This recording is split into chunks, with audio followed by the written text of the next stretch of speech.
নমস্কার, আরও একটা গুরুত্বপূর্ণ ইনফরমেটিভ ভিডিও নিয়ে চলে এলাম। আমরা দেখছেন আমাদের এই প্রিয় বিশ্বস্ত চ্যানেল পার্শ্ব শিক্ষকদের আপডেট নিয়ে চলে এসেছি, যেখানে পার্শ্ব শিক্ষকরা তীব্র আন্দোলনের মধ্যে দিয়ে যাচ্ছে। পার্শ্ব শিক্ষকদের সত্যি কি কিছু পেলেন? আসল সত্যিটা আপনাদের সামনে তুলে ধরবো। কী পেলো তারা? সত্যি কি বেতন বৃদ্ধি হবে আদৌ? বাজেটে আমরা জানি পার্শ্ব শিক্ষকদের 1,000 টাকা বৃদ্ধি হয়েছে, তারপরে পার্শ্ব শিক্ষকরা সন্তুষ্ট নন। পার্শ্ব শিক্ষকরা কিন্তু বেতন বৃদ্ধির দাবি জানাচ্ছে। আমাদের সামনে তুলে ধরবো। অবশ্যই গুরুত্বপূর্ণ ভিডিওতে যাচ্ছে। যারা চ্যানেলে নতুন, চ্যানেলটাকে সাবস্ক্রাইব করে বেল আইকনটা টিপে রাখতে হবে। লেটেস্ট গুরুত্বপূর্ণ আপডেট পাওয়ার জন্য স্টেপ টু স্টেপ আপডেটটি আপনাদের সামনে তুলে ধরছি। খুব গুরুত্বপূর্ণ ভিডিও, কেউ মিস করবে না। এই প্রতিবেদনে কি বলেছে? 1,000 টাকা বৃদ্ধি ক্ষোভ পার্শ্ব শিক্ষক আশাকর্মীদের। এই সময় প্রতিবেদনে বলেছে, বিধানসভা ভোটের মুখে আইসিডিএস সমগ্র শিক্ষক মিশন ও আশাকর্মীদের পাশাপাশি সিভিক ভলেন্টিয়ার ভিলেজ এবং গ্রিন পুলিশদের ভাতা বাড়ালো রাজ্য সরকার। সংশ্লিষ্ট সব স্তরের কর্মী ও সহায়কদের চলতি বছরের 1 এপ্রিল থেকে 1,000 টাকা করে ভাতা বৃদ্ধি হবে বলে ঘোষণা করেছেন স্বাধীন দায়িত্বপ্রাপ্ত অর্থমন্ত্রী চন্দ্রিমা ভট্টাচার্য।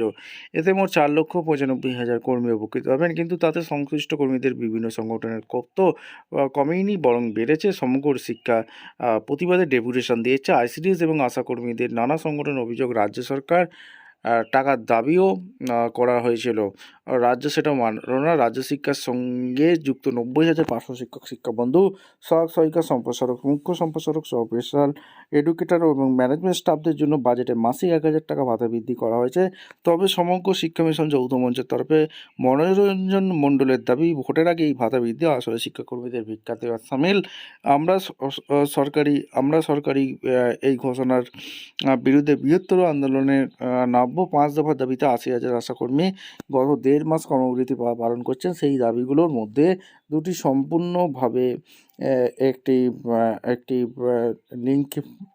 লিঙ্ক মাসিক 15,000 টাকা বেতনের দাবি তুলেছিলেন। পার্শ্ব শিক্ষকরা কী পেলেন? 2011 সালে যখন তৃণমূল সরকার ক্ষমতায় এলো, স্কুলগুলিতে পার্শ্ব শিক্ষকদের যুক্ত মানুষজন আশা করেছিলেন নতুন সরকার তাদের পরিশ্রমের মূল্য দেবে।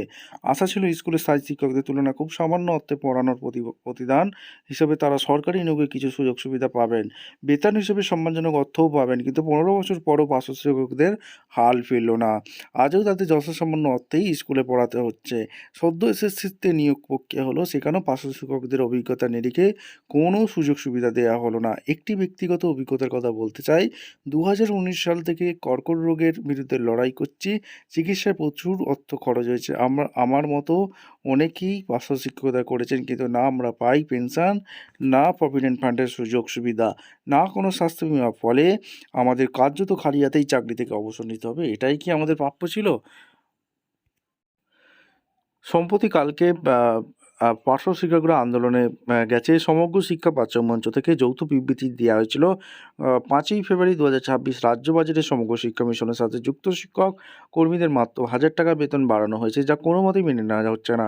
এটি আমাদের কাছে অত্যন্ত অপমানজনক। এই নামমাত্র টাকায় আমাদের সংসারটা চলছে না। তাই আপনাদের কাছে আমরা আবেদন করছি, এই সামান্য বর্ধিত 1,000 টাকা বেতন আমরা প্রত্যাখ্যান করার আহ্বান জানাচ্ছি। আগামীকাল থেকেই মুখ্যমন্ত্রী ইমেল এবং বিকাশ ভবনে ইমেলে বর্ধিত বেতন প্রত্যাহারের দাবিতে রাজ্যের 91,000 শিক্ষক কর্মীরা চিঠি দেবেন। আমাদের একমাত্র দাবি হলো বেতন বৃদ্ধি। যে ফাইল নবান্ন গেছে সেই ফাইল অবিলম্বে কার্যকর করতে হবে। দ্রুত বেতন বৃদ্ধির দাবিতে আগামী মঙ্গলবার 10/2/26 অর্থাৎ এদিন বিকাশ ভবন অভিযান হয়েছিল। ঠিক আছে, এখানে দেখা যাক সমগ্র শিক্ষা থেকে যে সমগ্র শিক্ষা বাঁচাও মঞ্চ থেকে যে বিক্ষোভগুলো চলছে, দেখা যাক ভবিষ্যতে পার্শ্ব শিক্ষকদের বেতন বাড়ে কিনা। আপনারা অবশ্যই কমেন্ট সেকশনে মতামত জানাতে ভুলবেন না। দেখা হচ্ছে কোনো পরবর্তী ভিডিও। ধন্যবাদ।